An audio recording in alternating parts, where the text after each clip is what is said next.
Boa noite, gente. Graça e paz da parte de Jesus Cristo, nosso Senhor, nosso Salvador. Chegamos no último dia, né? Passa mais rápido do que a gente imaginava no início. Eu queria começar agradecendo demais mesmo. Assim, muito obrigado pela sua participação, pela sua oração, pelo seu compartilhar. Muito obrigado, conselho, por ter aberto essa chance, pela confiança. Obrigado, reverendo Paulo, de novo. A gente se sentiu muito acolhido, muito cuidado. Foi um presente para a gente, assim, esse tempo. Então, recebam nossa gratidão, a nossa oração pela IP Cariru, pela sua vida também. Estivemos orando por vocês. Muito obrigado. Hoje, a gente vai fazer 3 coisas. 2 delas muito rápidas e uma delas um pouco mais demorada. A gente vai fazer uma recapitulação, a gente vai relembrar aquilo que a gente viu durante a semana e pontuar ali uma ênfase. E a gente vai fazer alguns comentários sobre dificuldades e possibilidades desse exercício. E depois a gente vai ter a chance de praticar ele juntos de novo. Então, o percurso que a gente fez, a gente começou lá no domingo, conversando sobre a oração que Jesus ensinou. Os discípulos pedem para ele: ensina-nos a orar. E o texto bíblico ali revela para a gente motivações deles. Eles já tinham visto que a oração funcionava, tido respostas, milagres, demônios expulsos em nome de Jesus, mas eles querem ter o tipo de vida que Jesus tinha, o tipo de alegria contagiante, vibrante, que abençoava outros que Jesus tinha. A gente falou da atmosfera, esse relacionamento de intimidade com Deus, né? Esse relacionamento que confia no cuidado amoroso, generoso de Deus Pai, muito melhor do que os pais terrenos. E a gente falou da estrutura e da linguagem, né? A maneira como o Pai Nosso ali desafia a ordem dos pedidos, a proporção, os pronomes das nossas orações mais convencionais, assim, mais cotidianas, né? A gente chegou a perguntar assim: com quem será que a gente aprendeu a orar? Porque às vezes parece que a nossa oração é bem diferente da oração que Jesus ensinou, assim. Depois, na segunda e na terça, a gente conversou sobre o texto bíblico. E a gente falou dele como revelação, como uma carta de amor pessoal para nós, e se nós acolhemos esse texto como uma carta de amor de fato, com aquela alegria que aqueles que amam têm, né, em reler as mensagens, em guardar as cartas. E pensa, né, na adolescente apaixonada, assim, deitando para dormir e abrindo a conversa do WhatsApp de novo para reler as mensagens que trocou. Assim. É assim que fica na nossa mente a palavra de Deus? A gente tem pressa em atender os pedidos que são feitos para nós? A gente falou da Bíblia também como um documento de aliança. Ela forma um pacto e é testemunha desse pacto. Então, como uma certidão de casamento, legalmente falando, forma um casal, como uma constituição, legalmente falando, forma um país, estabelece um povo, a Bíblia é um pacto. É mais solene do que a certidão de casamento ou a constituição, né? Que é um pacto entre Deus e um povo. Então, o Espírito está agindo, formando o corpo de Cristo. E a gente falou de presença, da maneira como o texto bíblico nos visita. Que ele não só aponta para Jesus, mas ele de alguma maneira está encharcado do Espírito de Cristo e carrega o poder, a presença, a autoridade, a transformação que Jesus nos oferece. Na quarta-feira, a gente conversou sobre a espiritualidade como atenção. Atenção que nós damos às nossas almas, atenção que nós passamos a dar às nossas almas depois de olhar para Jesus, olhando primeiro para o Deus Trino, para o que Ele está fazendo, e primeiro contemplando a Deus, depois voltando a nós, e por isso atenção também à palavra de Deus. A gente também falou que toda oração é resposta, porque as nossas palavras são precedidas da fala de Deus. Talvez esse seja o princípio mais básico, assim, se você for levar uma coisa dessa semana inteira, leve essa ideia da oração como uma resposta. Essa preocupação em ouvir Deus primeiro. Essa preocupação em primeiro deixar Deus ali, iniciar o diálogo, entrar em contato com a Escritura, ter esse encontro com Ele, e aí, quem sabe, escrever 1 ou 2 frases do seu devocional daquele dia em resposta àquele texto bíblico que você leu. Na quarta, a gente ainda falou desses dois modelos, né, que o pastor Ricardo Barbosa apresenta para a gente. Apresentar o nosso mundo a Deus, nossos pedidos, nossos clamores, nossos agradecimentos, nossas confissões de pecado, pedidos de perdão, ou participar do mundo de Deus, querer estar atento a quem Deus é, o que Ele faz, e pedir, Deus, eu quero fazer parte disso.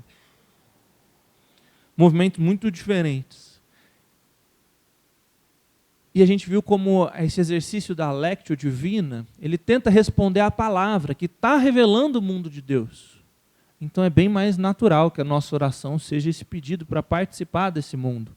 Ontem, quando a gente orou, né, eu fiquei marcado por uma oração lá da sala, do grupo onde eu estava. Né? Deus, me dê ombros fortes, eu estou preparado para carregar o meu próximo. Então eu olho para a realidade do texto bíblico, quem Deus é, o que Ele faz ali na parábola da ovelha perdida, e eu quero participar desse mundo, eu quero me tornar parecido com Jesus, eu quero ombros fortes, eu quero disposição para carregar o meu próximo quando for preciso, o próximo que está perdido, ferido, desgarrado, provavelmente sujo, né?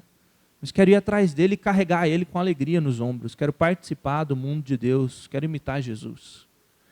E a gente viu esses movimentos da Lectio, temos conversado sobre eles e falamos sobre algumas instruções que podem ajudar a gente a viver.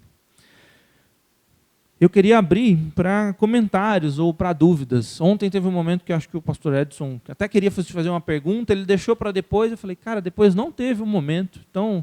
Eu sei que o pastor Edson tem uma, mas se você quiser fazer algum comentário, se você tiver alguma pergunta que ficou das vezes que você tentou praticar, ou uma pergunta que tenha surgido nos grupos quando dividiu, ou sobre o conteúdo, fiquem à vontade. Esse é um momento que a gente pode conversar sobre elas.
Apocalipse. Acho que não. Pelo menos para mim aqui.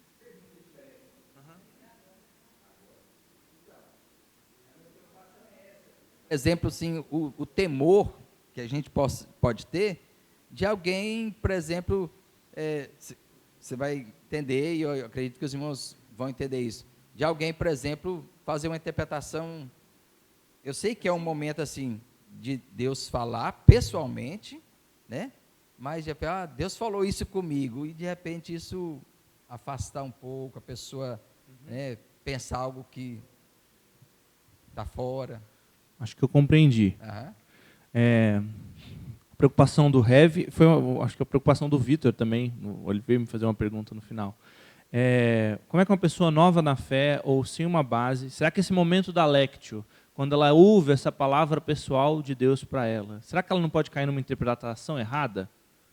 Né? Essa é uma pergunta importante, essa é uma pergunta muito importante. Assim, né? E a gente que estuda hermenêutica, gêneros literários, contextos, bons comentários, a gente vai ficar com essa, deve ser uma pergunta mesmo.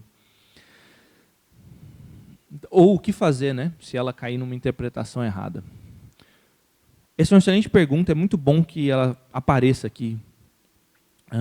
A minha primeira resposta é sim, com certeza.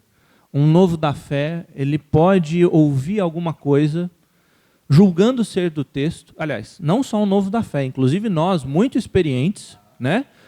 Com anos de caminhada, cursos e mais cursos, diversas conferências de oração, a gente pode ouvir algo do texto que depois, aparentemente, contradiga algum outro trecho da palavra de Deus, ou mesmo a interpretação legítima, hermenêutica, acadêmica, não sei qual é a melhor palavra aqui, né? Mas analítica daquele texto. Isso é possível. Isso é bem possível. O que eu responderia quanto a isso? Eu responderia que o exercício da Lectio ele vai para o texto com uma disposição diferente mesmo. Então, a gente não vai fazer todos os processos, todas as perguntas técnicas. Se você é professor de escola dominical, se você é uma líder de grupo pequeno, se você recebeu treinamento formal de interpretação da Bíblia, a gente não vai fazer todas essas perguntas naquele momento para o texto. Então, em busca dessa resposta pessoal, dessa palavra que se destaca, legitimamente, o que eu estou chamando de legitimamente, é realmente o Espírito pode destacar uma palavra para você que não seria a ênfase hermenêutica. Hermenêutica tem a ver com a ciência da interpretação, é um termo mais técnico, gente. Ou pode ser, inclusive, uma interpretação ilegítima, né? Alguma coisa que você confundiu. Você achou que era a voz do Espírito e, no final mesmo, era a voz do seu coração. Você queria ouvir aquilo. Você se enganou e afirmou que era a palavra de Deus para você, entendeu? Mas na hora que você compara com a Bíblia como um todo, na hora que você compartilha isso na comunidade de fé, algum irmão talvez te alerte e fale assim, muito cuidado com isso aí, eu acho que não foi Deus que falou, não. Eu acho que o Espírito Santo não falaria isso, não. Assim. Como que eu lido com isso? Primeiro, eu tenho plena paz que o Espírito Santo não se contradiz. Então, o que ele revelou, está revelado. Então, embora a Lectio não vá pegar esse texto e vá comparar com todos os outros, existe uma certa saúde, né? Existe uma certa caminhada de fé. Assim. Então, eu te exorto no Senhor, no Espírito, que se você achar uma coisa esquisita, se você ficar na dúvida, compartilha com alguém, divida com alguém. Porque a minha resposta, por outro lado, o que impede isso é o Espírito Santo. E o Espírito Santo não está interessado em falar só com você. E a Bíblia não é palavra de Deus só para você. Eu espero que aquele trecho em que a gente falou sobre aliança tenha ficado na sua mente, no seu coração. Assim. O Espírito está comunicando a mente de Cristo por meio da palavra para formar um povo. Então, submeta a sua interpretação, submeta o seu conselho, compartilhe o seu encontro com outras pessoas. Eu diria que a comunidade... Primeiro, o Espírito Santo é a maior resposta que eu teria a essa pergunta. Assim. Eu acredito que muito mais do que nós, pastores ou teólogos, o Espírito Santo quer que as pessoas tenham interpretações legítimas. Então, eu diria assim, confie no Espírito Santo. Confie que a palavra vai estar sendo semeada no momento e que vai existir solo fértil.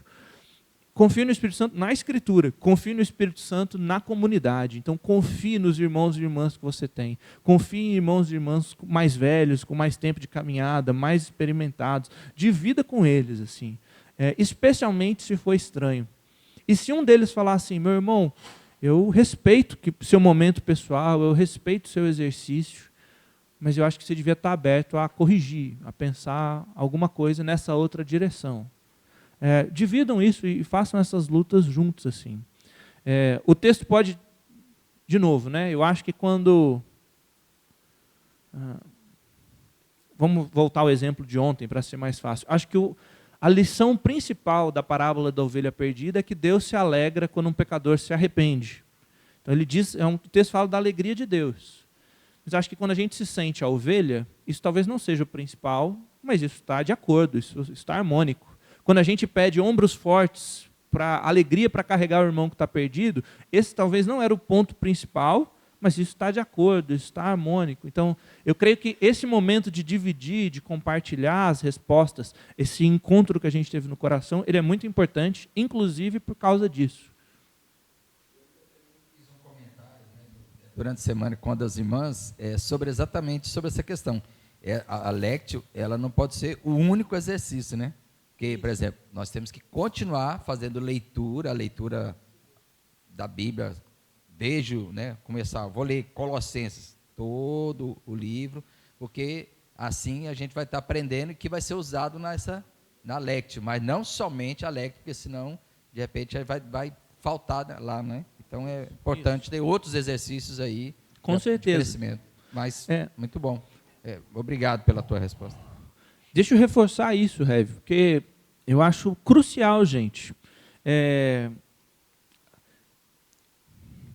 crucial que a gente não coloque um exercício em confronto ao outro, ou você achar que você só precisa de um ou só precisa de outro. Se você nunca leu a Bíblia inteira, tente ler a Bíblia inteira, meu irmão, minha irmã. Se faz muito tempo que você não lê a Bíblia inteira, tente ler a Bíblia inteira. Poxa, mas se eu ler 5, 10 capítulos por dia, nesse processo de ler a Bíblia inteira, eu não vou ter uma leitura tão atenta, tão pausada, com uma resposta tão pessoal quanto essa. De fato, com certeza. Mas quando você tiver esse momento, ele com certeza vai ser mais rico, porque você tem uma visão panorâmica das Escrituras, da história, vai te ajudar a orar a partir do mundo de Deus, porque você não viu só um pedacinho, uma foto, um recorte pequeno, você tentou ver o quadro grande. Então não tenha dúvidas que eles são exercícios complementares. Talvez o que a Lectio nos ajude, e aí quem teve treinamento formal, seminários e coisas assim, talvez tenha experimentado isso, é que rapidamente a gente transforma a leitura num exercício técnico, num exercício mental, assim. Então a gente começa a dissecar as coisas, classificar as coisas, dividir, e eu diria que um ateu com as ferramentas certas, ele pode fazer uma boa exegese, mas talvez ele não faça uma lectio de verdade. Então, e uma senhora muito simples, ou um senhor muito simples, sem todo o treinamento formal, ele pode ser iluminado pelo Espírito e ter um encontro muito real com Jesus por meio da Bíblia. Assim. Então, eu não diria que uma coisa vai contra a outra. E é importante colocar essa ênfase nas duas. E aí, quanto à Lectio, eu acho que ela é mais fácil se ela surgir num texto que já é poético, como os Salmos, ou num narrativo, como uma passagem do Evangelho ou de um profeta do Antigo Testamento. Mas eu vou trazer aqui uma lectio em Apocalipse, não hoje, uma resposta. Então, eu acho que é muito mais desafiador. Poxa, como é que é fazer uma lectio em Levítico? Árido, hein? Bem árido. Eu não começaria daí. Por que você vai querer começar do mais difícil? Vamos do degrau mais fácil. Mas eu acho que é possível. Eu acho que Jesus está em Levítico e a gente não pode se esquecer disso. E querer encontrá-lo em Levítico é uma coisa muito salutar, assim, muito desejável. Então, existem textos que são mais fáceis, existem textos que são mais difíceis, evidentemente, assim, mas a gente vai ler todos. E eu acho que se você não divide o tempo, talvez seja frutífero para você tentar fazer isso também. Mas hoje a gente vai ficar no texto de Lucas, quando a gente for fazer. Mais alguém quer fazer alguma pergunta, alguma consideração? Dividir algum incômodo, dividir alguma empolgação?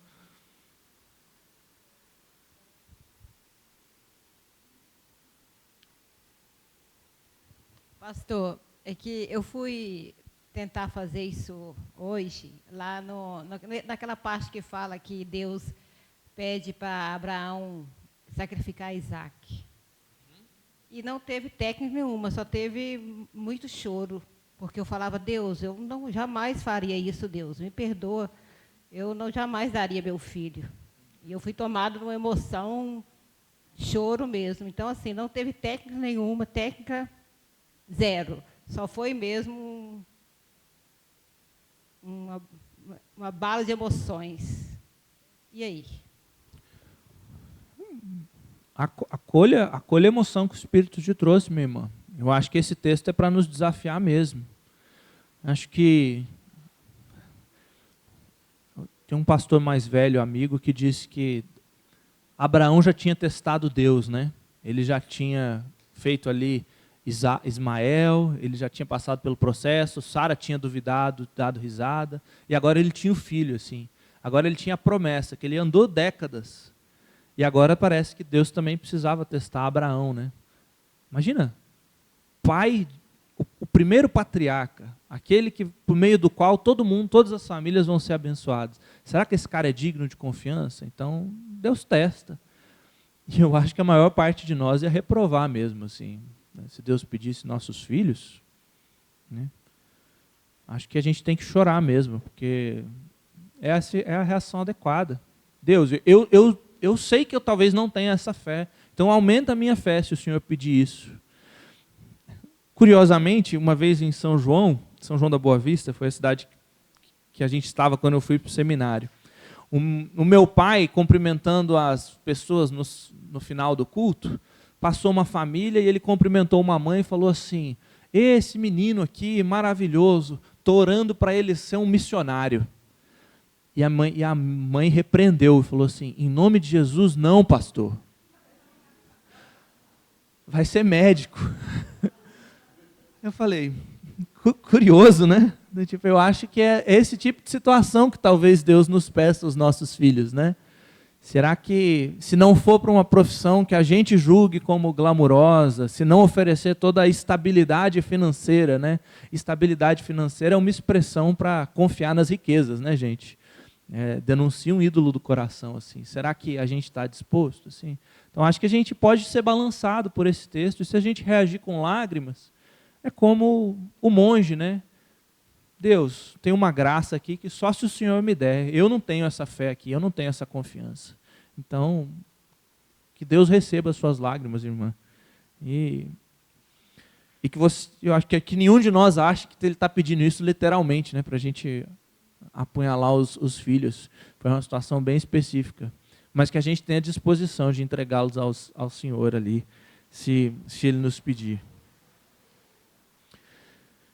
Bom, eu vou falar um pouquinho das possibilidades e dificuldades e depois eu abro novamente para alguma pergunta, para algum comentário. Isso aqui a gente já viu ontem, a fala do David Benner de que a Lectio ela é menos método, menos procedimento, e ela é mais uma abordagem, mais uma expectativa. Faz sentido? Faz sentido para você, assim?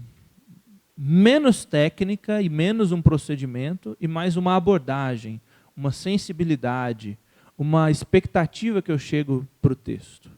A gente vê um monge do século XII dando as etapas por etapas, é bom. A gente que nunca teve contato com isso, muito bom. Ver um passo a passo.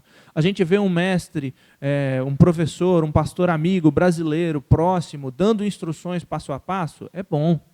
A gente vê um outro americano, David Benner, dando, olha, eu te conduziria assim, primeira leitura, segunda leitura, ou no momento da oração pensa nisso. É bom. Mas eu queria te convidar a mais do que querer ser um mestre do passo a passo e fazer o check, check, check, check, assim, na sua lista, você crescer com o passo a passo, crescer com as orientações, às vezes diferentes que essas pessoas trouxeram, ou que você talvez encontre em outros lugares, mas que você fique com a abordagem, com a expectativa. O que eu estou querendo dizer? Lembra que a gente falou da palavra como presença? Tenha uma sagrada expectativa.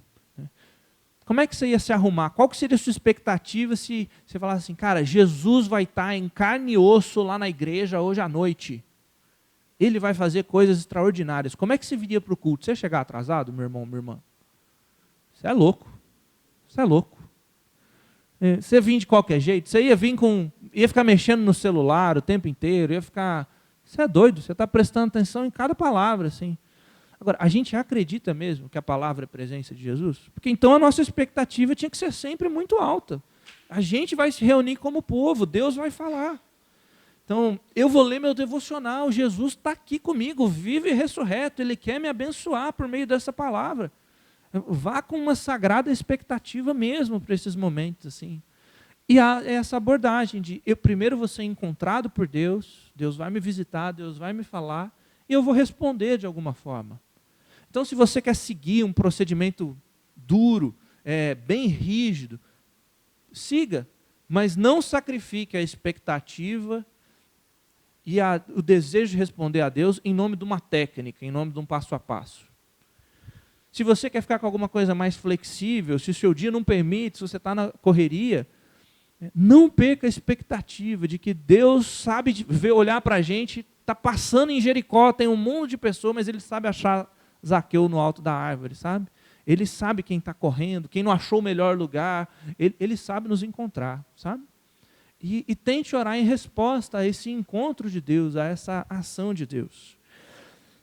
Por isso, né, o monge do século XII parece ser mais analítico, ser mais mental, ser mais centrado no esforço. O David Benner fala de ser mais receptivo, ser mais aberto, ser mais passivo no ouvir. Olha, pastor, eu fico com um ou com o outro? Não sei, meu irmão. De repente a sua personalidade vai pedir que você fique com um pouco mais de um ou um pouco mais de outro. Mas não perca a sagrada expectativa de que Jesus vai nos visitar. Não perca a abordagem de responder ao diálogo que Deus começou. As expressões que Ele trouxe, os verbos, as imagens. É uma ovelha, é um pecador que se arrepende, é o Senhor no seu sublime trono, é Deus como um escudo. Tantas imagens que podem encharcar a nossa mente e a gente trazer para a nossa linguagem de oração. Não perca isso. A gente também falou que essa ênfase não é de informação, é de comunhão, é de união. A gente quer esse encontro. Pois bem, quais são as dificuldades? Eu acho que a maior dificuldade, a maior não, mas a mais imediata, a primeira que a gente encontra, com certeza, são as distrações. Ficar em silêncio foi uma luta para alguém aqui? Assim, do lado está todo mundo quieto, mas aqui dentro, ó, fuzilando, rodando em velocidade máxima. Né? Você lembrou de alguma coisa da sua casa, você lembrou de alguma coisa do seu trabalho, você lembrou de alguma coisa da faculdade, da escola. Aí vem uma preocupação, que não sei quem pode estar bravo ou chateado com você, que tal pessoa está esperando alguma coisa. Será que Deus vai me ouvir? Vem aquela acusação de um pecado. Vem um monte de coisa, a gente é assaltado por vários e vários pensamentos.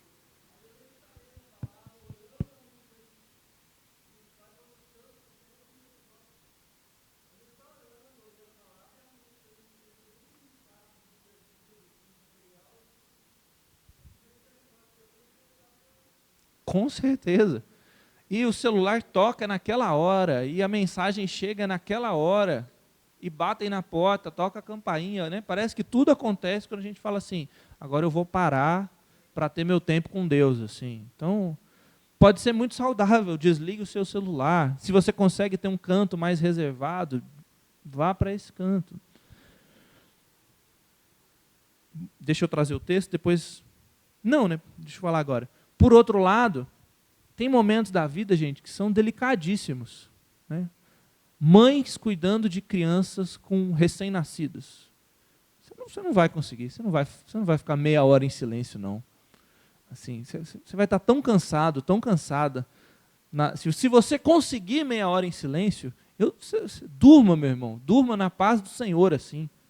Se você estiver cuidando de um familiar doente em estado terminal, você vai estar exausto, você vai estar exausta. Então, não perca de vista que a gente está falando do encontro de Jesus, de graça, né, de bênção, gratuitamente oferecidos para a gente. Assim. Então, não coloque o esforço, a salvação, o mérito da coisa na técnica. Só vou ser abençoado se eu tiver meia hora.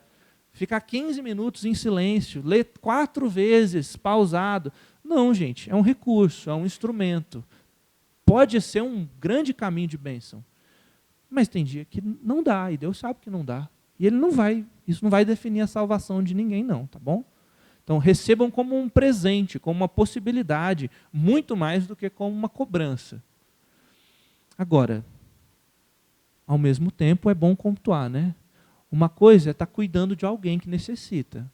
A outra coisa é maratonear 5 horas de Netflix e depois falar assim, não tenho tempo. Então, é bem diferente também. Eu assisti todos os jogos do Campeonato Brasileiro essa semana, mas eu não tive tempo. A novela está em dia, mas eu não tive tempo. Cuidado, cuidado. Deus conhece a gente também. Sobre não ter tempo ou sobre se distrair, é muito interessante a experiência do Thomas Kelly. O Thomas Kelly morreu em 1941, ou seja, não tinha TV direito ainda, não tinha internet, não tinha celular, não tinha redes sociais. Mas ele escreve um texto chamado A Simplificação da Vida, porque antes de 1941 já era bem complexa. Curioso, né? Semana passada um pastor amigo meu de Brasília postou um texto que era um depoimento de um pastor falando que ele estava muito atarefado, ocupado demais e que ele estava tendo que aprender a falar não para as coisas, para que ele tivesse tempo para Deus. E aí lá no final está assim, Jonathan Edwards, 1700 e não sei o que lá. Fala assim, caraca, Jonathan Edwards. Se você ler as Confissões de Agostinho, tem um trecho em que ele fala que tem muito entretenimento disponível. Tem muito entretenimento disponível. São tantas peças de teatro, são tantos espetáculos esportivos. Gente, Agostinho morreu em 400 e pouquinho. Sabe? Imagina a gente, então, quanto que a gente tem de entretenimento disponível. E o Thomas Kelly fala assim, aí o Thomas Kelly faz o seguinte, ele está com a vida muito complexa e ele tem a oportunidade de se mudar para uma ilha no meio do Pacífico. E ele fala assim, é agora. Agora eu vou encontrar paz para ter meu tempo com Deus. E quando ele está lá na ilha, no meio do Pacífico, ele descobre que ele levou todos os problemas e toda a agitação com ele. Dentro da mente dele, na cabeça dele. E aí eu trouxe alguns recortes de um texto dele em que ele diz assim, nós ocidentais tendemos a pensar que os problemas são externos, ambientais, estão fora da gente.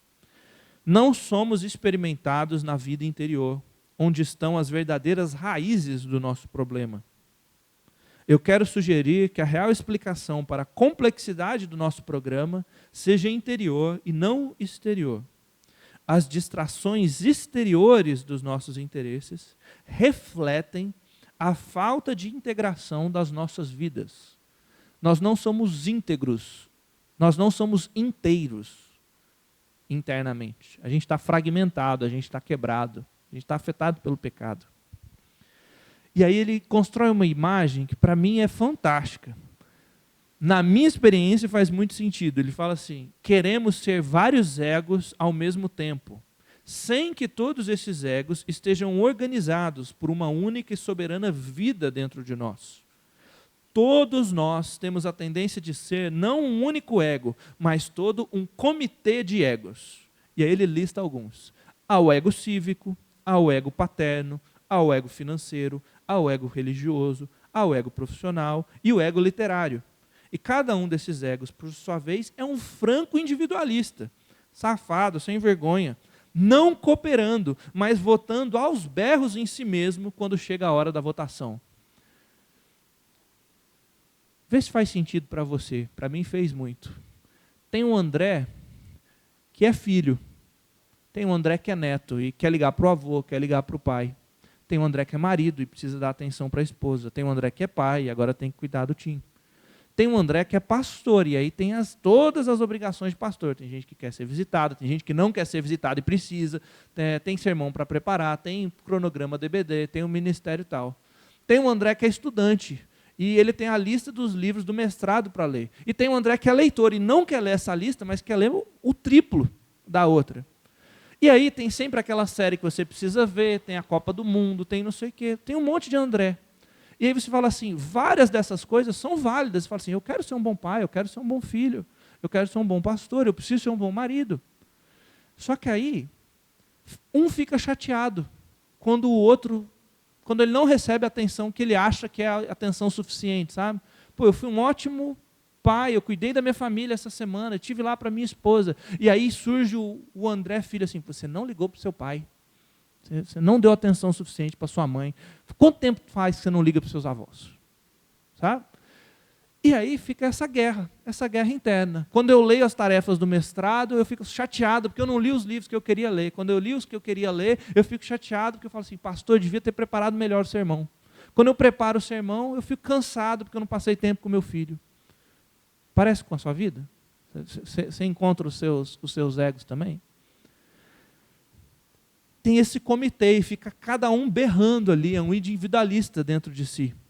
E aí ele fala o seguinte, muitas vezes seguimos o método eleitoral para chegar a uma rápida decisão entre as nossas vozes conflitantes. É como se a gente votasse assim, e algum presidente do comitê, ele não integra os muitos egos, ele conta os votos e ele deixa as minorias descontentes. Achei bem interessante, é bem isso no meu coração. Então, não, hoje vamos ser responsável para com a igreja. 10 horas ali estudando, preparando o sermão. Aí sabe o que acontece? O ego familiar fica assim, beleza. queria ter ficado com meu filho. Acho que eu devia ter descido para brincar. E se eu desço para brincar, eu fico assim, devia ter estudado mais. E se eu faço um pouquinho cada coisa, eu fico em todas. Puxa, podia ter feito melhor. Podia ter ficado mais tempo, podia ter estudado mais. É uma insatisfação generalizada. As reclamações de cada ego deixam de ser feitas. Se aceitamos servir na comissão de uma obra social, continuamos a sentir remorso por não podermos também ensinar na igreja. Não somos integrados, somos angustiados. Sentimos o clamor das muitas obrigações e tentamos cumpri-las todas. Perceba, gente, a gente está falando de uma pessoa responsável, tá? Uma pessoa responsável. Ela se sente angustiada, achando que não está cumprindo com tudo que ela devia direito. E, no entanto, somos infelizes, receosos, tensos e oprimidos, com medo de sermos superficiais. Pois, desde além das margens da vida, eu gostei dessa expressão. Sabe quando o eterno entra, quando o céu de chumbo cria uma rachadura, a gente tem aquela revelação, a pedra não é mais só a pedra mesmo. Além das margens da vida, vem um sussurro, a eternidade sugerindo assim, um apelo indistinto, um presságio, uma vida rica que a gente está deixando escapar. Uma vida rica que a gente está deixando escapar. Sabe quando Jesus promete que do seu interior vão fluir rios de água viva? Então, às vezes eu fico pistola, frustrado, pensando assim, cara, parece um deserto aqui dentro, não está parecendo um rio de água viva. E tem uma vida que eu estou deixando escapar. Assim. Contorcidos pelo ritmo louco dos nossos afazeres, somos ainda por cima incomodados por uma inquietação interior, pois não deixamos de receber intimações da existência, de um estilo de vida muito mais rico, muito mais profundo do que toda a nossa pressa, uma vida de serenidade, paz e poder. Ah, se pudéssemos descobrir o silêncio que é a fonte do som. Ele puxa lá para o silêncio de novo. Um silêncio como um meio, como um caminho para aquietar. Se a sociedade dos amigos, e ele está fazendo referência aos Quakers, que foi a tradição onde ele cresceu, tem algo a dizer, é principalmente nessa área. A vida deve ser vivida a partir de um centro, o centro divino. Cada um de nós é capaz de ver uma vida de estupendo poder, paz e serenidade, de integração e confiança, multiplicidade simplificada sob uma condição, que realmente queiramos isto. Sabe o que pega o comitê de egos? É que não é o André pastor, não é o André pai, não é o André marido que tem que reinar. É Jesus quem tem que reinar.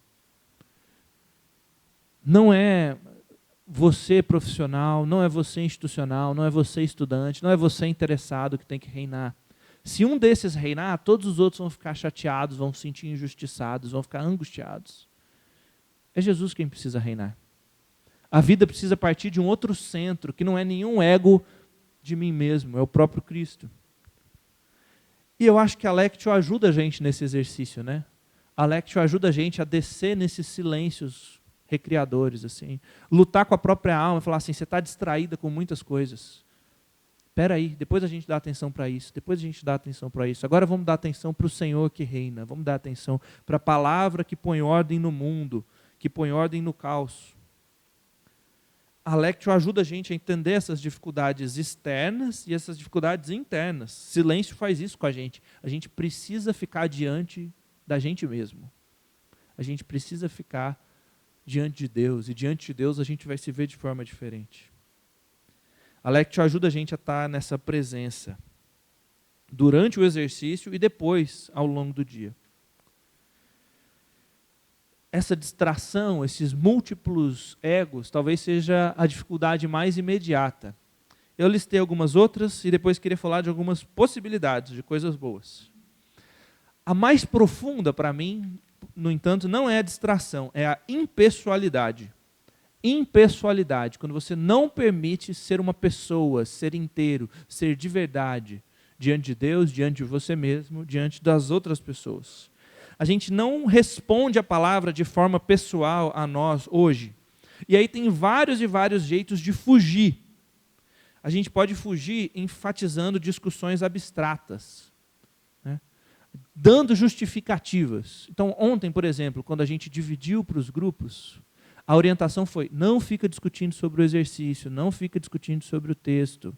Leia a sua oração, porque é uma baita tentação Pô, eu achei mais legal no texto, que chamou minha atenção, foi isso aqui.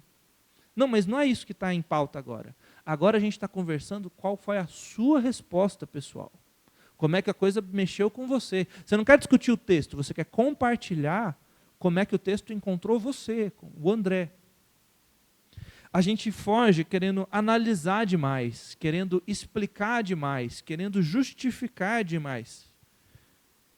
A gente quer falar do genérico, a gente quer falar, não, todo mundo sente isso, não, a gente sente isso, nós sentimos isso. Tem um outro programa de formação espiritual, chama PGM, né, Projeto Grão de Mostarda. Um dos mestres lá no PGM é o Osmar. O Osmar tem uma regra para os momentos de lectio, para esses momentos de compartilhar. É completamente proibido falar todo mundo, a gente e nós. O único pronome que vem no momento de compartilhar é, não, eu sinto isso. Você não faz um agente despessoalizar, não, é eu. Não, na minha história, a maneira como isso afeta os meus sentimentos, a imagem que se destacou para mim, na minha vida, foi essa. Isso é ser pessoal. É compartilhar como a coisa tocou você. Você não quer discutir o texto fora de você. Não, você quer falar de como ele tocou você. Então, essa talvez seja uma boa regra para hoje. Quando a gente dividir, você fala da sua experiência, da sua resposta ao texto, da sua oração. Se você não escreveu sua oração, não fala nada não. Ouve a do irmão, seja reverente com a do irmão. Coleciona as frases dos outros, que daí de repente alguma fala com você, sabe? Mas tenta no exercício, por isso escrever pode ser bem significativo. Escrever te força a ser pessoal e a registrar para o seu eu de amanhã como é que o texto te bateu hoje, sabe? Por isso esses diários espirituais são importantes para a gente, são importantes. Eles estão criando memória, eles ajudam a gente a ver o processo de como Deus foi falando com a gente, sabe? Seja pessoal e permita o outro ser pessoal. Permitir o outro ser pessoal exige protocolo Las Vegas. Sabe o que é protocolo Las Vegas? Os filmes americanos falam disso, né? O que aconteceu em Las Vegas ficou em Las Vegas. Assim. O que aconteceu no grupo ficou no grupo. Você não precisa pedir oração por ninguém, não, do que alguém compartilhou. Acolhe, seja reverente com as imagens que apareceram. Se alguém comentou alguma coisa pessoal, seja reverente, guarde segredo. A gente precisa de espaços de confiança. Seja reverente com a sua oração, seja reverente com a oração do outro. Seja reverente com o espaço em que a gente acredita que o Espírito está trabalhando, certo? Porque se a gente não acredita que o Espírito está trabalhando, não faz nem sentido, gente. Não faz nem sentido. Então vamos fazer outra coisa. Outra dificuldade, racionalização. Isso está no anterior, né? Mas é tão frequente, a gente quer explicar, a gente quer justificar. A ênfase não é na informação, a ênfase é na formação. Formação, o que o texto está fazendo comigo, como que ele está modelando a minha vida nesse encontro, nessa presença, como que ele está me transformando. Então ontem, se você orou dividindo a sua experiência de ser encontrado pelo pastor como ovelha perdida, glória a Deus. Ele está te achando, Ele está te transformando. Se você orou compartilhando o seu desafio de carregar o próximo nas costas alegremente, glória a Deus. O texto te balançou, está te transformando. Deixa ser encontrado pelo texto, reage a ele aí de alguma forma. Tenha inquietação. Né? Esse caos interior que o texto do Thomas Kelly tanto falou para a gente. Assim. E essa falta de educação, né? Que o David Banner falou para a gente. Deus já está falando antes. Então, esse silêncio é só bons modos. Essa disposição de ouvir. E, por último, essa abertura, essa disposição. Essa semana foi a vez mais desafiadora para mim isso. Assim, porque os outros grupos em que eu já conduzi esse tipo de encontro, as pessoas sabiam o que era Lectio Divina, ou tinham alguma ideia e chegaram para fazer. Eles talvez não sabiam como fazer, mas eles falaram assim, eu quero aprender isso daí. E essa semana não, né? Talvez muitos de vocês tenham sido pegos de surpresa, assim, eu vou ter que escrever minha oração, eu vou ter que ler minha oração para outra pessoa. A gente vai ficar 2, 3, 5 minutos em silêncio. Não sei se eu gosto disso. Achei que foi muito bizarro, não me sentia à vontade. Foi estranho para muita gente, eu sei. Mas você não precisa ter facilidade com o silêncio, eu não tenho.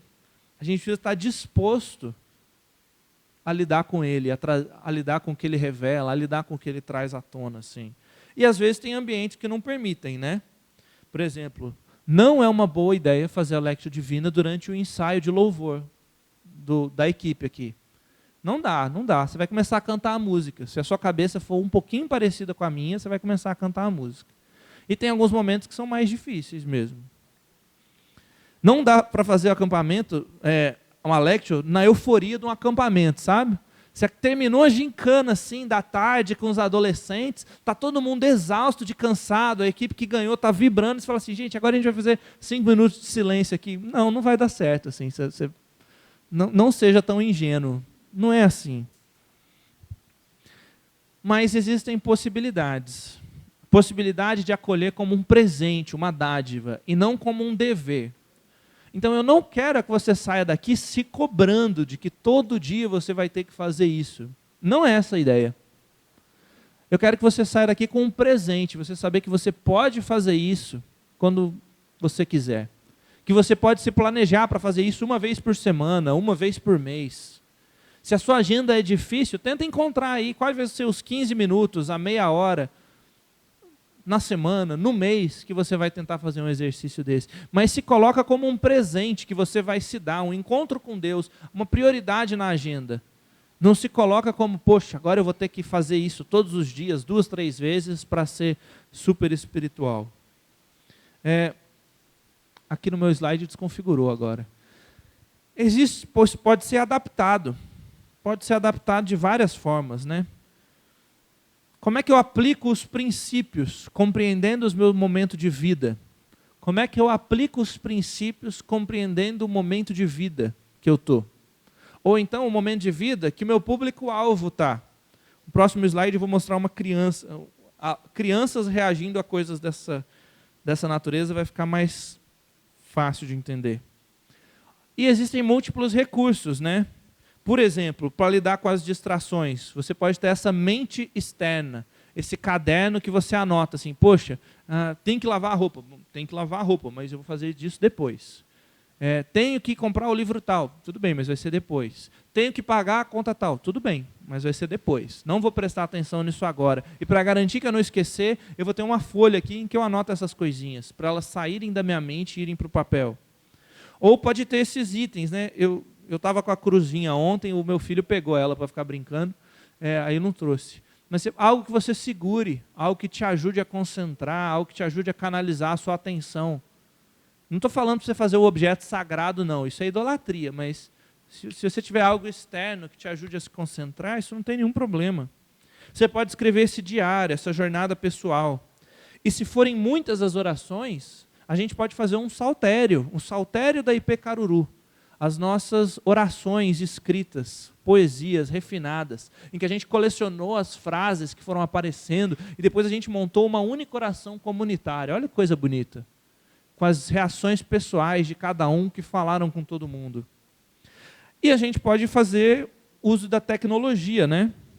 Então, a gente tem uma esposa de um amigo que quando ela estava grávida e depois teve um filho, ela não tinha o tempo de fazer as leituras com atenção. Então ela fazia o seguinte, ela colocava no gravador do celular e lia uma vez pausadamente.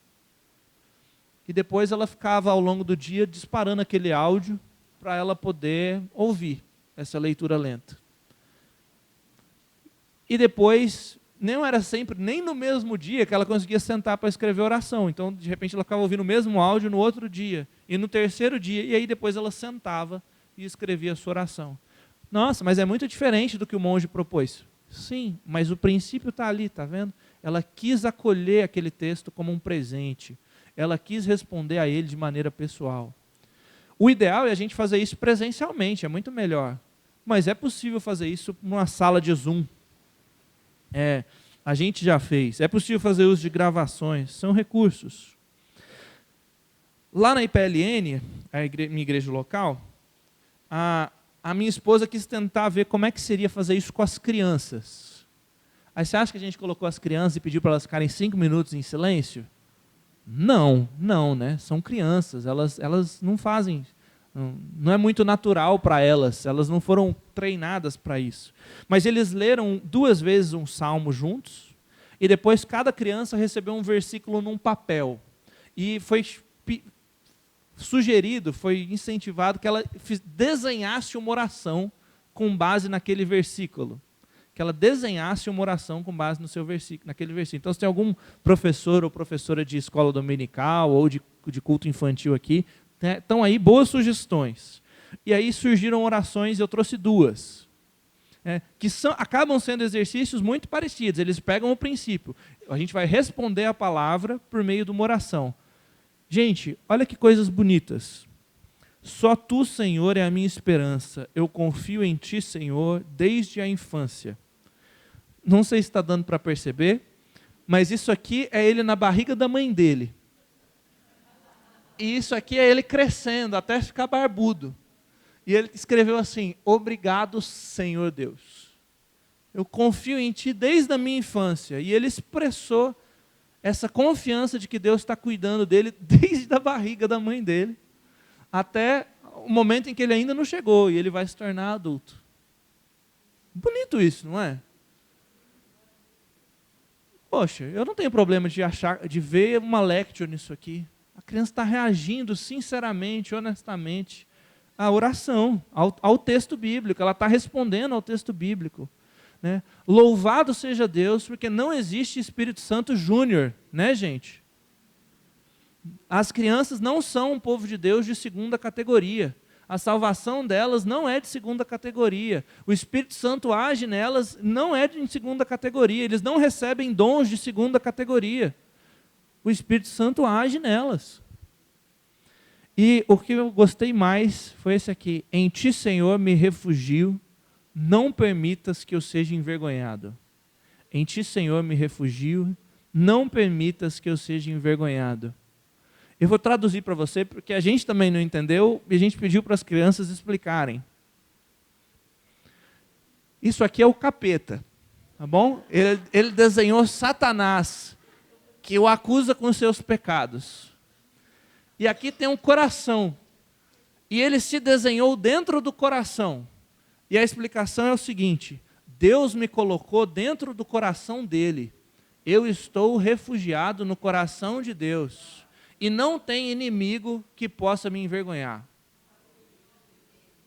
Meu irmão, minha irmã.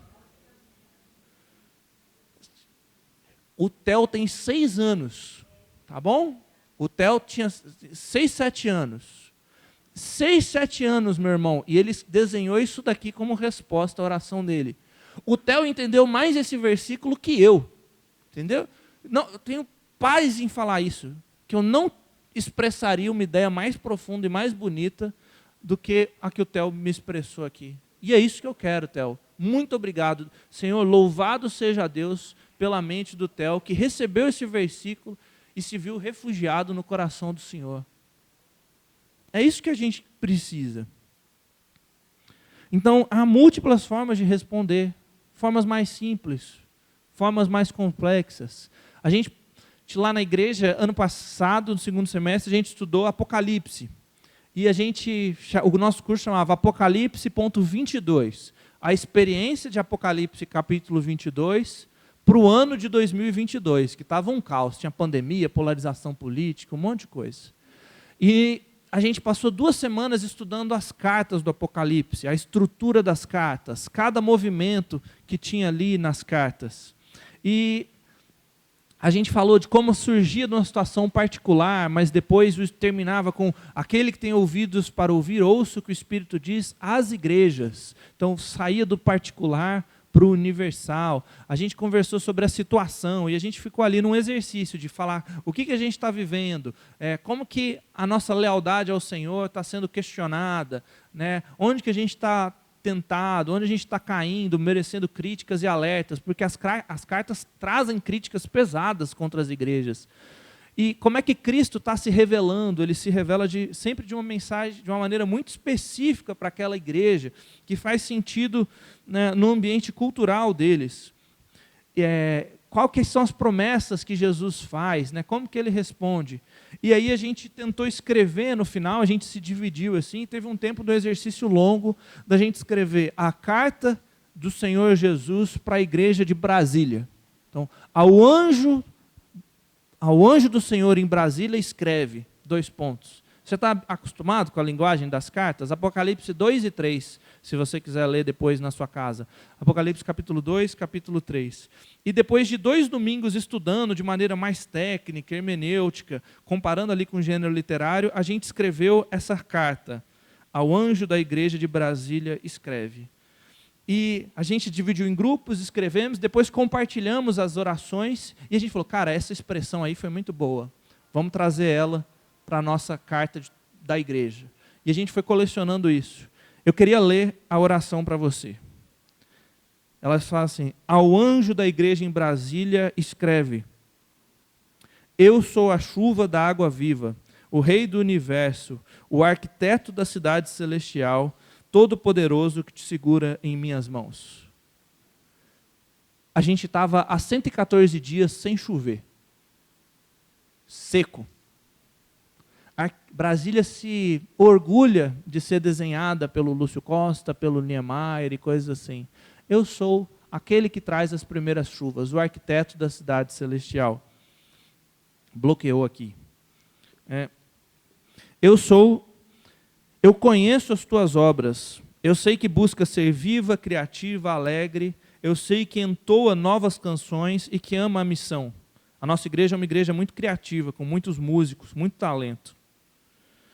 Tenho contra ti, porém, que deixou a secura afetar o coração. Facilmente se torna superficial, vaga nas relações. Há entre vocês alguns que buscam estabilidade nos concursos públicos e nas paixões políticas, e não em mim. Arrependa-se, aceite sua dependência de mim, desfrute da comunhão comigo e uns com os outros. Ao vencedor, darei a alegria das chuvas de água viva, refrescante e abundante. Darei acolhimento na verdadeira cidade modelo. Aquele que tem ouvidos para ouvir, ouça o que o Espírito diz às igrejas. Naquela semana choveu, 114 dias depois. Todo mundo, não importa a denominação, não importa se votou em A ou se votou em B, todo mundo fez stories das chuvas. Da primeira chuva caindo. Eu sou aquele que traz a primeira chuva. Eu sou o arquiteto da cidade celestial. Faz muito sentido para a nossa realidade lá de Brasília. Talvez eu incentivo vocês a escreverem a carta do Senhor Jesus ao anjo da igreja de Ipatinga. Escreve. Quais são as imagens que dominam a cidade? Quais são os pecados que assolam as igrejas da cidade? Quais são as vulnerabilidades, as tentações que o Senhor ia desafiar? Quais são as promessas que ele faria, que fazem sentido para a cidade, para o momento em que vocês vivem. E por último, a gente vai orar mais uma vez. A gente vai encerrar reagindo a esse texto bíblico, reagindo e escrevendo as nossas orações. Antes de a gente fazer isso, na verdade, eu queria perguntar se alguém quer fazer alguma consideração, alguma pergunta sobre essa parte aí das dificuldades e possibilidades.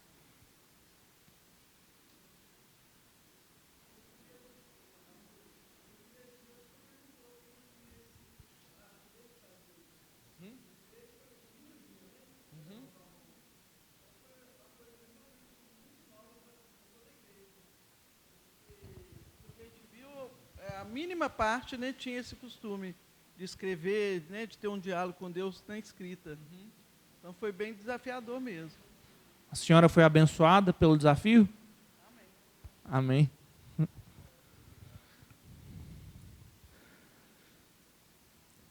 Bom, mais alguém quer fazer alguma consideração, alguma pergunta?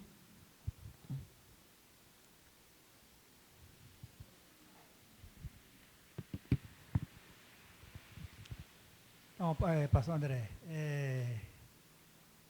hoje, né, no 5º dia, né, tive o privilégio de estar aqui desde segunda-feira, e assim, que às vezes chama a gente um pouquinho assim a reflexão, porque eu tenho o costume, por exemplo, de fazer minhas orações, né, praticamente em todos os momentos, né, refeição da manhã, refeição do almoço, né, a janta, na hora de dormir, mas, no meu caso, eu acabo assim, me cobrando,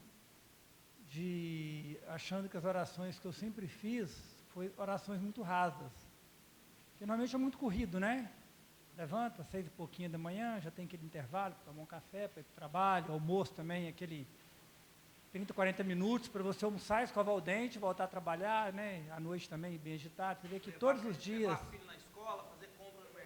todos os dias eu vim do trabalho direto para aqui, porque se eu for tomar banho não dava tempo. Se fosse tomar banho, eu ia chegar aqui 8 horas da noite, 8h15, ia perder quase a metade. Então aí começa, por exemplo, quando vai nas orações do café, mas espera aí, será que eu não estou entregando oração muito ruim, não? Do almoço também, aquela oração corrida, aquela do dia a dia? E a mesma hora de ler a Bíblia, não, como o senhor falou, vale ler a Bíblia normal, né? Mas é importante ter o tempo. Agora, o problema é o conflito que, no meu caso, assim, passou a existir, de eu sempre achar que eu estava entregando algo muito raso, muito rápido, muito corrido, da forma que eu sempre entreguei. Então, agora eu preciso resolver isso aí. É só isso. Bom, eu vou compartilhar, eu vou seguir o protocolo do Osmar aqui, eu vou falar o que eu faço, tá bom? Não estou impondo isso como fardo sobre você ou sobre os irmãos, assim. Eu sinto a mesma coisa. E eu acho que no ministério a gente ainda tem esse risco de sentir uma dupla acusação, que às vezes a gente leu bastante o texto bíblico, leu comentários, mas era para um objetivo técnico, pragmático. Eu tinha que preparar alguma coisa. E isso é diferente de estar nesse momento pessoal ou alguma coisa assim, sabe? Então, como é o seu nome, irmão? Francisco. Então, Francisco, eu repito para você aquilo que estava no slide, assim, não leva isso como um fardo. Leva isso como um presente, leva isso como uma possibilidade. Deus te falou que você pode fazer isso. E tem esse caminho que eu não quero pôr em competição, não, mas na minha experiência, eu acho mais profundo. Na minha experiência, é mais pessoal. Com certeza, Deus ouve a oração da correria, sabe? Neemias está aí para provar. Neemias estava lá servindo o rei, e aí o rei deu a chance para ele, ele orou, com certeza não foi audível, com certeza não teve tempo de silêncio, foi aquela oração rapidinha, mental, e Deus ouviu, assim. Mas para mim é muito significativo quando eu consigo me organizar para parar e ter essas coisas, sabe? Então o que eu te diria é, continua orando na correria, não para de orar não, sabe? Deus ouve a oração da correria. E se no meio da correria você conseguir falar assim, Senhor, esses 20 minutos aqui na semana, no sábado à tarde, no domingo à tarde, essa meia hora aqui vai ser para ler com mais calma, vai ser para reagir de um jeito pessoal. Então, faça desse momento um presente, assim. Ou então faz como essa amiga, que gravava o texto bíblico. Hoje em dia você não precisa nem gravar, dependendo do aplicativo que você conseguir no celular, ele lê o texto para você. Então vai de um lugar para o outro, de repente a semana inteira, ouvindo o mesmo capítulo. Deixa aquilo ali te estimular. Poxa, não vai ser 5 minutos, 10 minutos de silêncio, mas vai ser a semana inteira, silêncio e texto, silêncio e texto. E aí quando você sentar, você vai reagir a ele de forma pessoal, assim. Eu não tenho nada contra a gente ler a Bíblia o ano inteiro, tá bom? Se você nunca leu a Bíblia o ano inteiro, você nunca leu a Bíblia inteira, eu te estimulo a ler. Mas não é todo ano que eu me faço esse desafio. Então, semestre passado, por exemplo, eu falei, eu não vou ler, esse semestre eu vou ler Apocalipse. Eu quero ficar encharcado de Apocalipse. Eu quero que os meus devocionais sejam em Apocalipse. Eu não quero que seja só a aula de escola dominical. Então, eu li Apocalipse, li livros sobre Apocalipse, e foi o meu texto devocional no semestre. Se você nunca leu a Bíblia inteira, leia a Bíblia inteira. Mas se você nunca escolheu um livro da Bíblia para ser o seu livro de desafio pessoal, a sua companhia, a palavra de Deus para você naquele ano, eu te sugiro que você faça isso também. Esse semestre eu vou estudar Atos, esse semestre eu vou estudar o Evangelho de Lucas, esse semestre eu vou estudar o profeta Obadias. Eu vou ler Atos todo mês. Eu vou ler Atos 2 vezes por mês. Eu vou ler Atos o quanto der. Eu vou sair daqui encharcado de Atos. Eu vou saber vários versículos de Atos de cor. É diferente as relações com o texto. A gente precisa das duas coisas. Se você não tiver uma visão do todo, talvez você interprete a parte do jeito errado, né? É importante a gente ler assim. Mas se você nunca se aproximar para esses momentos pessoais, a gente vai estar perdendo uma grande bênção que Deus pode estar querendo dar para a gente. Assim. Então, a minha dica é: adapte o exercício, não fique refém dele. Mas os caminhos que forem possíveis, ouça no carro, 20 minutos na semana, ou na correria da semana, em vez de ler 5 capítulos, lê 2 por dia e escreve ali uma linha em resposta para aquela oração. Uma resposta pessoal, para a maneira como aquele capítulo ou uma frase dele mexe com o seu dia. Então eu acho que isso é entender assim, o princípio, a abordagem, a santa expectativa. Faz sentido? Sim. Tem lá e depois aqui. Como eu respondo pessoalmente para aquilo que Deus me fala, seguindo o modelo da oração de Jesus, que é coletiva? Boa pergunta. Como é que eu respondo pessoalmente seguindo um modelo da oração que é coletiva? Para responder isso me vem também uma coisa mais hermenêutica, mais de contexto. Muito interessante que quando Jesus vai ensinar, especialmente em Mateus capítulo 6, antes dele ensinar a oração do Pai Nosso, ele fala do fariseu que ora em público, ele fica em pé nas praças, ele quer dar um show. E ele fala assim: não ore como fariseu, que é admirado por todo mundo, e ele já recebeu a sua recompensa. Antes vai, se fecha no seu quarto, e o seu pai que te ouve em secreto, esse vai te ouvir. Então, ele fala desse momento pessoal, desse movimento do eu, assim. Só curiosamente, quando Jesus vai ensinar a oração, ele traz o nosso.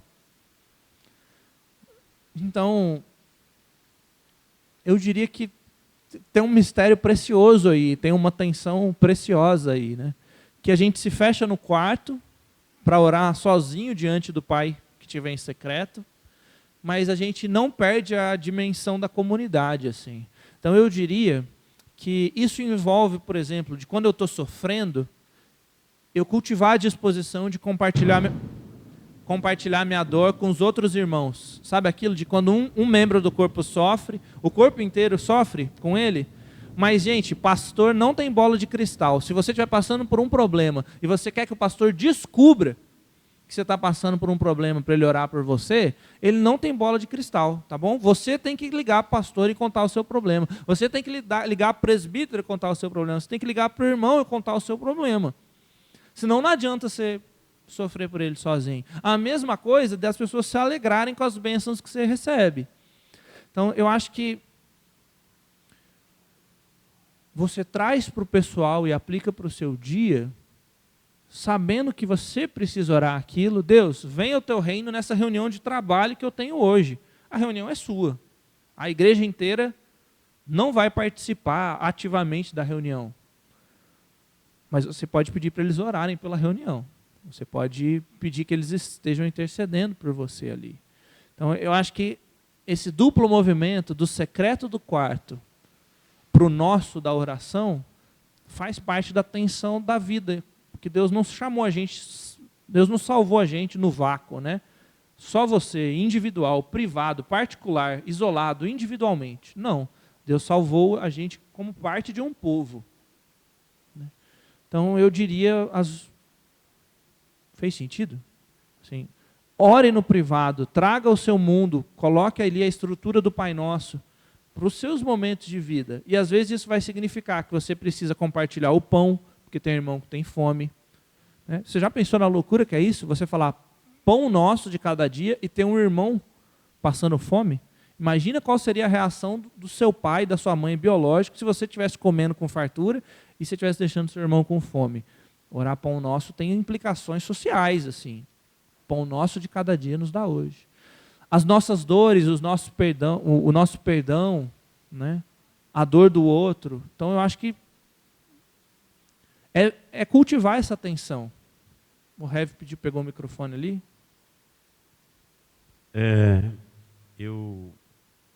Na década de 90, final da década de 90, eu fui muito impactado pelo reverendo Elben Lencésar, né, fundador da editora Ultimato, um dos baluartes do presbiterianismo no nosso Brasil.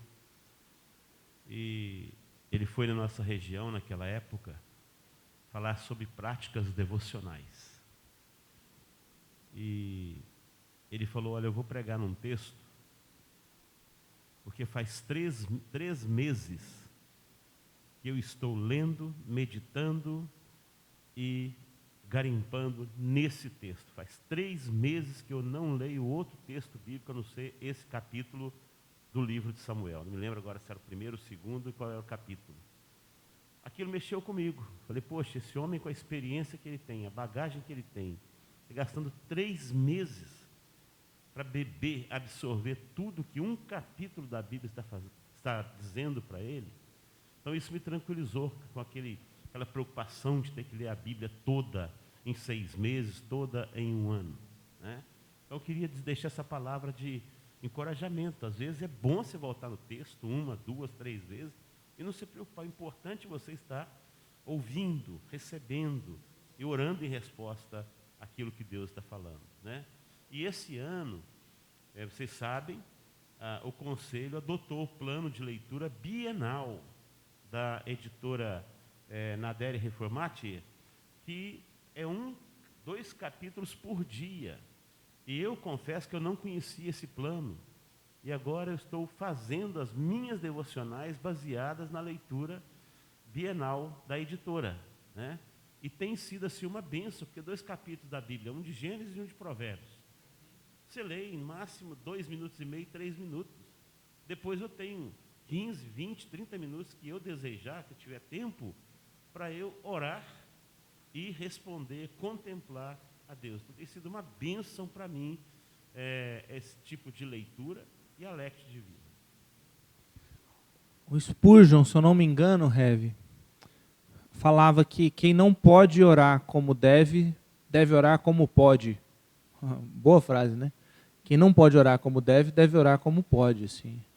Acho que vale para a leitura bíblica. Assim. Se você não for realmente conseguir parar, põe o áudio no celular, ouve o texto. A Bíblia falada. A maior parte, essa coisa de ler o texto, na verdade, é muito recente, né? Porque essa coisa de ter uma Bíblia em casa é muito recente na história. As pessoas não tinham Bíblia. Elas ouviam a Bíblia lida, às vezes 1 vez por semana, 2 vezes por semana. No tempo de Jesus, 1 vez por semana na sinagoga. As pessoas ouviam a leitura, porque era muito caro ter pergaminho, essas coisas assim, era coisa de gente riquíssima. Então, é um privilégio muito grande, histórico nosso, ter 1, 2, 3, 4 versões da Bíblia, ter aplicativos de celular, essas coisas. Pastor, é o seguinte, né? A gente que é dona de casa, a gente já levanta pensando o que você vai fazer. Você tem que levantar, tem que fazer café, tá. E se você não parar para fazer a sua devocional, você não consegue fazê-lo durante o dia. Eu, pelo menos, sou assim, né? E eu tenho um probleminha, estava até comentando isso com o Paulo, desse momento de silêncio antes da leitura. Ele até comentou comigo, você tem a síndrome da mente, como é que chama? Acelerado. Porque eu começo orando e já pedindo ao Senhor para que aquele momento seja dele e tal, depois já acabou a oração, já quero ler, e eu não sei se isso acontece com os irmãos, nesse momento de quietude, o que eu devo fazer? Eu acho que a minha mente também, assim. Só um minutinho. O Paulo comentou a respeito do reverendo Elben. Só que ele esqueceu que não é um capítulo, é um versículo.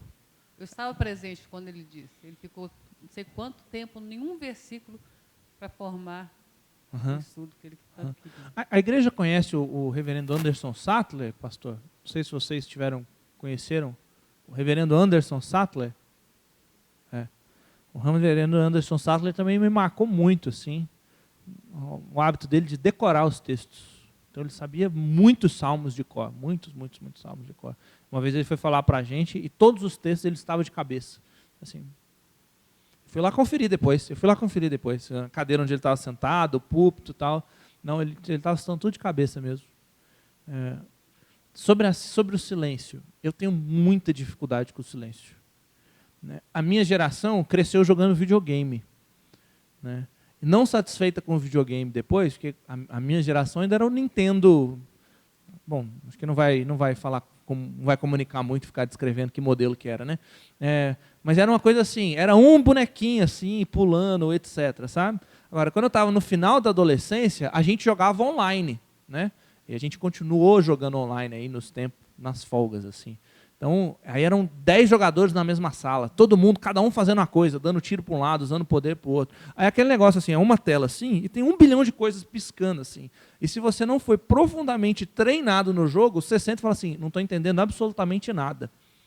Mas a gente foi. Então a gente tem se treinou nessa atenção de olhar para 5 cantos da tela ao mesmo tempo assim, e saber o que cada coisa pode fazer.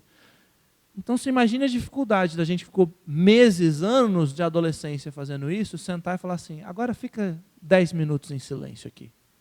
A cabeça é acelerada. Os irmãos que estão na rede social, é diferente de um jogo com dezenas de pessoas, mas a gente rola isso aqui, é infinito.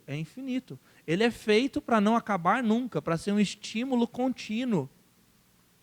E com várias e várias notificações e tudo mais. Então, você vai ficar alucinado e a cultura vai vir com cada vez mais coisa.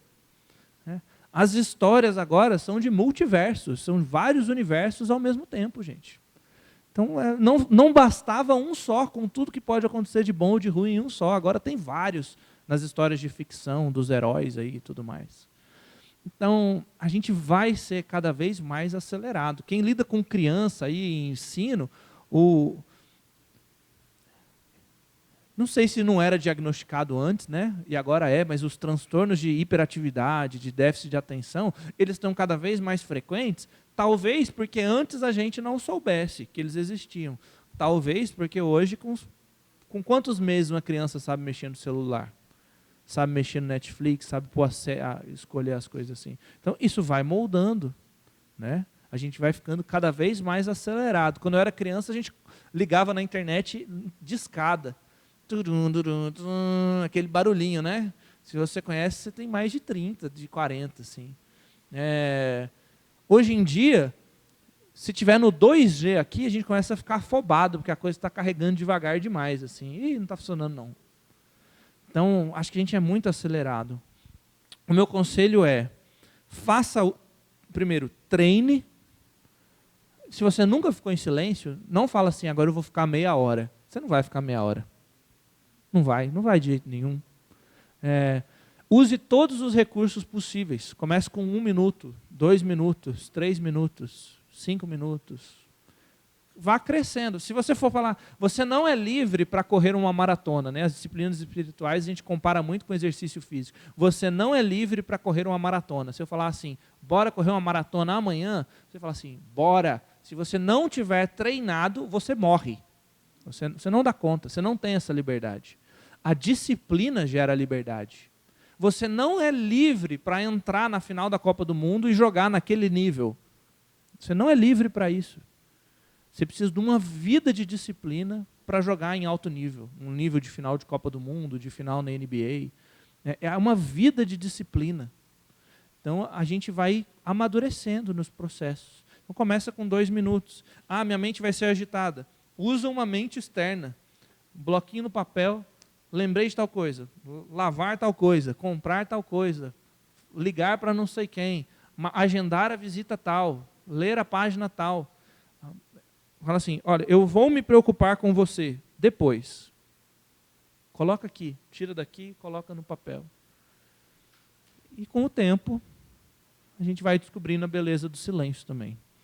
Num dos primeiros retiros do Emaús que eu fui, o Emaús é o programa que a gente tem lá no centro, do Centro Cristão de Estudos, promovido por a gente lá em Brasília. O Ricardo deve ter feito a gente ficar uns 25 minutos em silêncio. Eu tinha tido uma semana muito maluca no seminário, com provas de grego e virar à noite decorando o vocabulário e essas coisas. E eu dormi de pescar e bater a cabeça na carteira, assim, ó. Porque a minha mente não sabia fazer isso.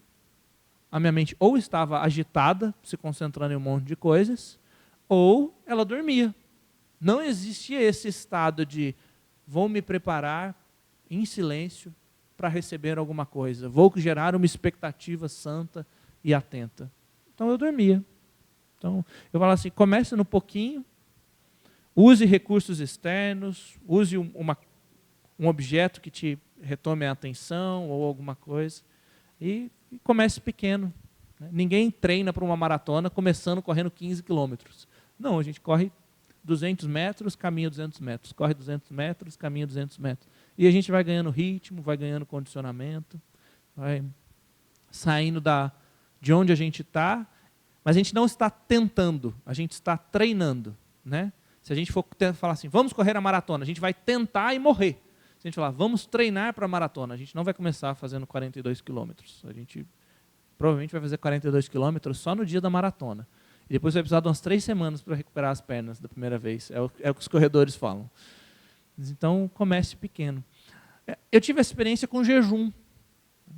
A nossa tradição presbiteriana, pelo menos nos ambientes que cresci, não era acostumado com jejum. Então, você vê histórias de personagens bíblicos passando dias em jejum. Se você falar assim, vou passar 1 semana em jejum, você morre. Se você nunca ficou uma refeição em jejum, você falar que vai passar 1 semana, você morre. Você vai parar no hospital, socorrido por outras pessoas. Então você começa como? Você começa com 1 refeição. E existem coisas que você pode fazer para facilitar que esse 1 refeição seja menos doloroso. Por exemplo, não tome café nas últimas não sei quantas horas antes de começar o jejum. Não tome suco de limão, porque vai atacar a acidez do estômago. Então existem o que você puder de elementos, usar de elementos para facilitar, use.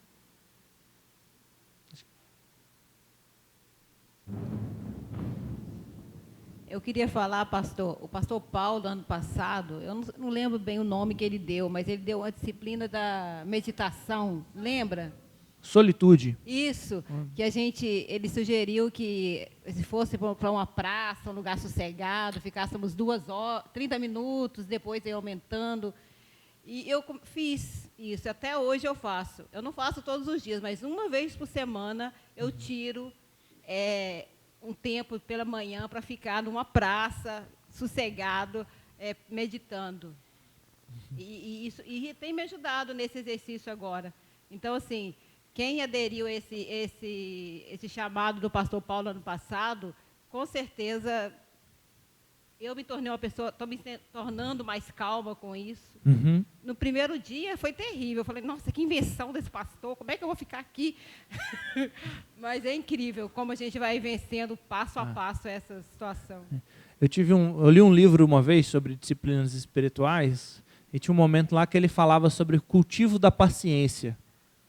Né? Exercícios para fazer aflorar o fruto do Espírito da paciência. Aí um dos exercícios era assim, pegue a fila mais longa do mercado. O exercício desgraçado. Né?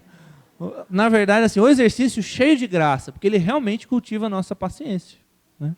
Pega a fila. Então, existem coisas que a gente faz que ajudam a gente a moldar o estilo de vida de Jesus. As disciplinas espirituais têm tudo a ver com isso. André, oi. Deixa eu só colocar aqui. Você fez uma questão com todos nós aqui, que você falou assim, vamos ficar 20 minutos em silêncio. Aí só que você não deu os 20, você só deu 10, mas eu fiquei preparado para os 20. Isso foi bom. aumenta a régua, né? Hoje, gente, já são 9 horas. A gente não vai fazer o exercício. Eu acho que vai ser muito longo. É uma pena, mas eu vou deixar o texto aqui para que a gente faça, para que você possa fazer o exercício depois. Como é que você pode fazer esse exercício sozinho e o que vocês podem fazer em comunidade para reagir a ele? Sente lá, se proponha um tempo. 2 minutos, 5 minutos. Você pode ligar o timer do seu celular, alguma coisa que dispare, e fica aquele tempo em silêncio lá, espera tocar. Assim, foi um caos interior. Poxa, talvez no primeiro dia seja mesmo. Faz depois, faz mais um dia, e faz mais um dia, e faz mais um dia. E você começou com 2, uma hora aumenta para 3,5, aumenta para 5, aumenta para 7. Tem semana que não deu? Poxa, tudo bem. Você não está competindo com ninguém, não. Não é para você chegar para o irmão e falar assim, fiquei 20 minutos essa semana. Tá bom? Não é uma competição.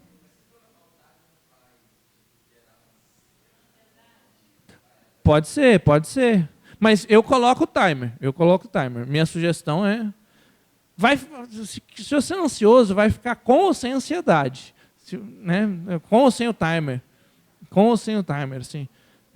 Se você conseguir sem um timer, maravilha. Mas se coloca esse tempo em silêncio. Frases que você pode repetir nesse momento de silêncio. Frases que você pode repetir nesse momento de silêncio. A oração do cego Bartimeu é uma oração muito comum na tradição cristã. Jesus Cristo, filho de Davi, tem misericórdia de mim. Jesus Cristo, filho de Davi, tem misericórdia de mim. É uma sugestão que a tradição cristã traz.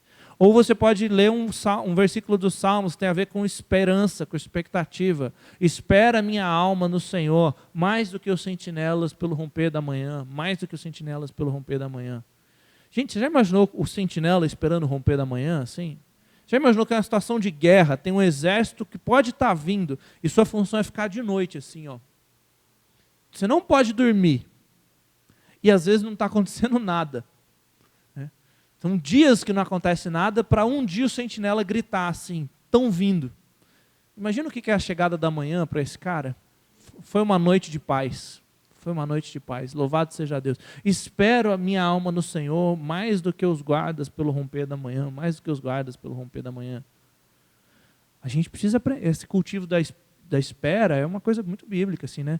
A gente lê a história de Abraão e parece que foi rápido, que Deus falava com ele todo dia, assim. Mas se você prestar atenção, Deus aparece para ele e às vezes fica 10 anos sem ter o relato de um outro encontro, assim.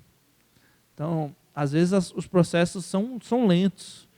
É saudável a gente tentar desacelerar as coisas na nossa relação com Deus, assim. As metáforas bíblicas da vida normalmente são metáforas agrícolas, né?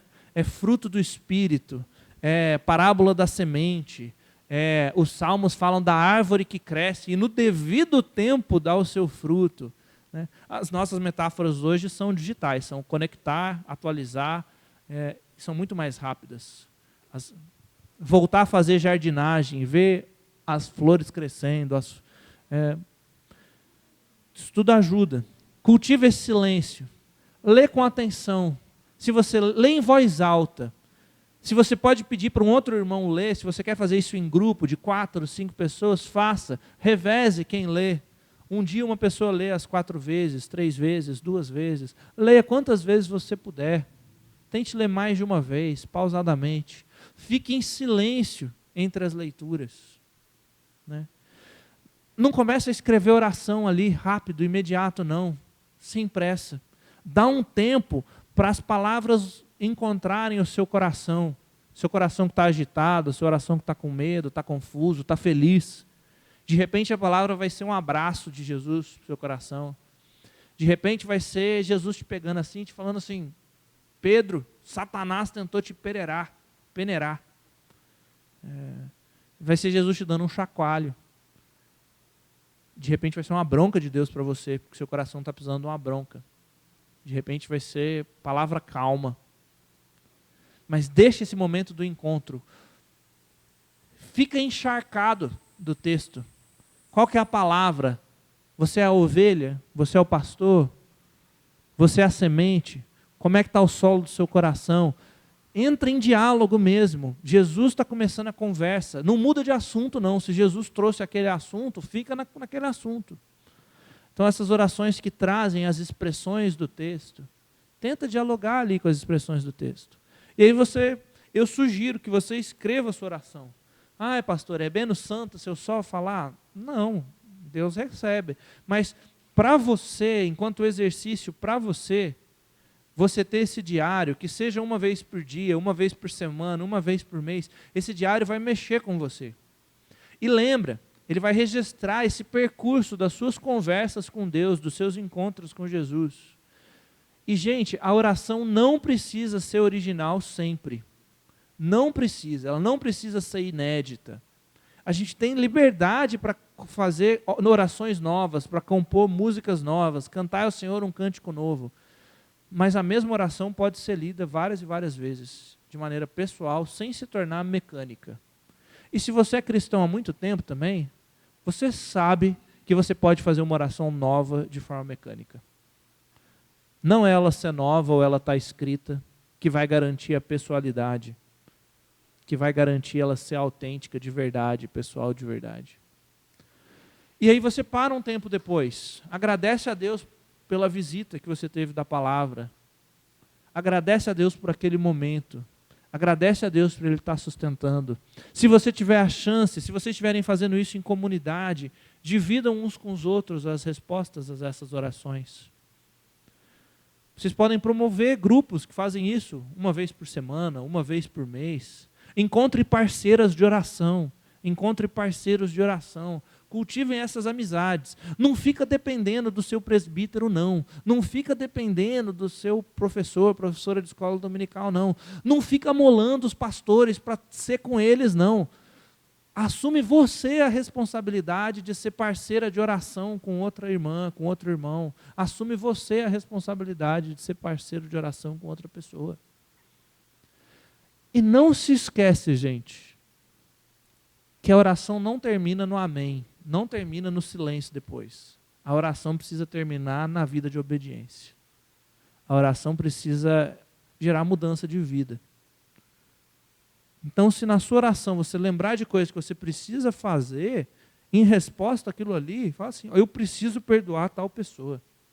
Eu preciso levar uma cesta básica na casa de alguém. Eu preciso ligar para alguém e falar que ela está fazendo falta na vida da igreja e fazer uma oração com aquela pessoa. Eu preciso visitar alguém no hospital. Eu preciso dar um abraço no meu irmão que eu não vejo há muito tempo. Não sei lá. Deixa Deus ser Deus. Mas reaja em obediência. Eu vou ler o texto que a gente tinha separado e a gente pode orar encerrando em resposta a ele, e depois eu queria deixar 2 avisos, antes de passar para o Rev.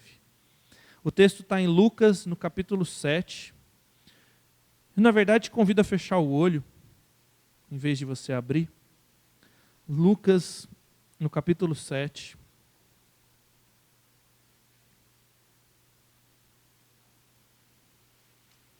Feche seus olhos.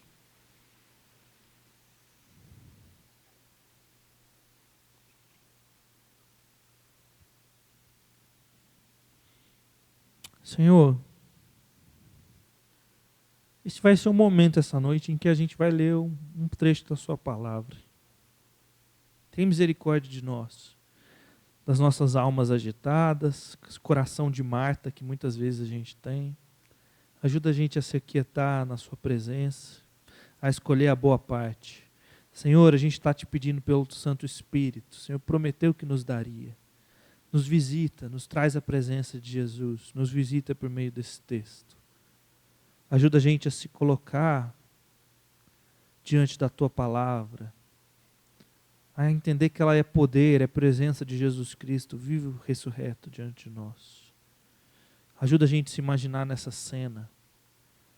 Ajuda a gente a ser tocado pelo Santo Espírito, ser transformado. Ajuda a gente a se aquietar, é o que te pedimos. No nome de Jesus. Amém.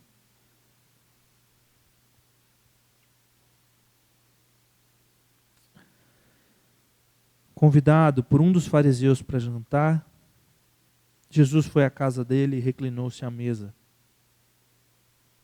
Ao saber que Jesus estava comendo na casa do fariseu, certa mulher daquela cidade, uma pecadora, trouxe um frasco de alabastro com perfume. Se colocou atrás de Jesus, a seus pés, chorando, começou a molhar-lhe os pés com suas lágrimas. Depois enxugou com seus cabelos, beijou-os e o ungiu com perfume. Ao ver isso, o fariseu que o havia convidado disse a si mesmo: se esse homem fosse profeta, saberia quem nele está tocando e que tipo de mulher ela é, uma pecadora. Então lhe disse Jesus: Simão, tenho algo a lhe dizer. Dize, mestre, disse ele. 2 homens deviam certo credor. Um lhe devia 500 denários, outro 50.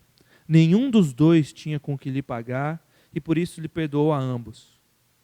Qual deles o amará mais? Simão respondeu: suponho que aquele a quem foi perdoada a dívida maior. Você julgou bem, disse Jesus. Mas em seguida virou-se para a mulher e disse a Simeão: vê essa mulher? Eu entrei em sua casa, Simeão, mas você não me deu água para lavar os pés. Ela, porém, molhou os meus pés com as suas lágrimas e enxugou os meus cabelos, com seus cabelos. Você não me saudou com o beijo, mas essa mulher, desde que eu entrei aqui, não parou de beijar os meus pés. Você não ungiu a minha cabeça com óleo, mas ela derramou perfume nos meus pés. Portanto, eu lhe digo, os muitos pecados dela lhe foram perdoados, pois ela amou muito. Mas aquele a quem pouco foi perdoado, pouco ama. Então Jesus disse a ela: seus pecados estão perdoados. Os outros convidados começaram a se perguntar: quem é esse que até perdoa pecados? Jesus disse à mulher: a sua fé a salvou. Vá em paz. Senhor Deus, batiza os meus olhos, batiza a minha mente, batiza os olhos, mente, o nosso coração aqui, Deus. Livra a gente de ter o coração duro de Simeão. Livra a gente de ter olhos acusadores. Livra a gente de ter pressa em julgar. Livra a gente de faltar com a dignidade de acolher o Senhor. Senhor, dá para a gente o coração dessa mulher. Dá para a gente a disposição de se colocar aos pés do Senhor, de derramar as nossas lágrimas, Deus, diante do Senhor, de ter essa entrega, Deus, que beira a ser escandalosa, constrangedora, de enxugar o pé do Senhor com os cabelos. Isso é tão diferente para a gente. Mas o Senhor vê o coração dela, vê ela entregando tudo que ela tinha. Deus, ensina o meu coração, ensina o nosso coração a ser como o dessa mulher. Livra a gente de ter olhos julgadores. Dá para a gente joelhos que se prostram, que adoram. Dá mãos que lavam pés, Deus. Deus, ajuda a gente a ver a presença de Jesus no outro. A lavar pés sujos de outras pessoas. Ajuda a gente a se entregar em adoração. Deus, o quanto será que a gente te ama? O quanto será que a gente se sente perdoado? Qual que é o tamanho dos nossos pecados, das nossas ofensas? A gente vê elas como pequenas ou como gigantes, ó Deus, imensas. Quão sujos nós nos sentimos, quão indignas, Deus. Ajuda a gente a entender que quanto maior nós entendemos, compreendemos que é o nosso pecado, maior nós vamos entender que fomos perdoados. Que isso nos leve a sentir um amor imenso pelo Senhor, porque o Senhor muito nos amou. Que isso nos leve a ter um olhar de acolhimento para o próximo, sabendo que o Senhor é capaz de acolher os pecados mais cruéis, mais horrorosos, ó Deus.